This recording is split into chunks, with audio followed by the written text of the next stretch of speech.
আসসালামু আলাইকুম আমার ভাই বন্ধুরা, কেমন আছেন? ভালো আছেন? দেখছেন কি রহমতের দিনটা চলে গেল। কয়টা রোজা চলে গেল জানেন? আজকে আমাদের সবার মুখে 20টা রোজা।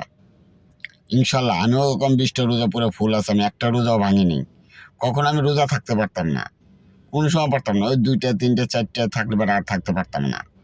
আল্লাহর একটা রহমত আছে দেখেই ইনশাল্লাহ আমি ধরেন আপনাদের মাঝে এই রোজাটা পূরণ করতে পারবো কিনা আল্লাহই জানে।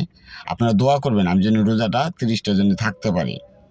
এই ভিডিওটা যদি ভালো যদি লাগে একটা লাইক দিয়ে যাবেন, হাতে লেখা একটা কমেন্ট করে দেবেন, 15 থেকে 20 জনের কাছে ভিডিওটা শেয়ার করে দেবেন। একটা শেয়ার অর্থ কি জানেন? শেয়ার অর্থ আপনার আইডি আমার আইডি অনেক দূরে চলে যাবে ভাইয়া। একটা জিনিস কি ভাই, রোজামুখী নিয়ে আর মাথায় টুপি নিয়ে কখনো মিথ্যা কথা বলবো না ভাইয়া। আমার এই ভিডিওটা আজকে যে কমেন্ট করবেন, শেয়ার করবেন, ইনশাল্লাহ আমি ইসরাফিল কথা দিলাম আপনাদের আইডির দিকে আজকে আমি ঘুরে আসবো। যদি না ঘুরি তাহলে আমাকে আপনারা আনফলো করে দেবেন ইনশাল্লাহ।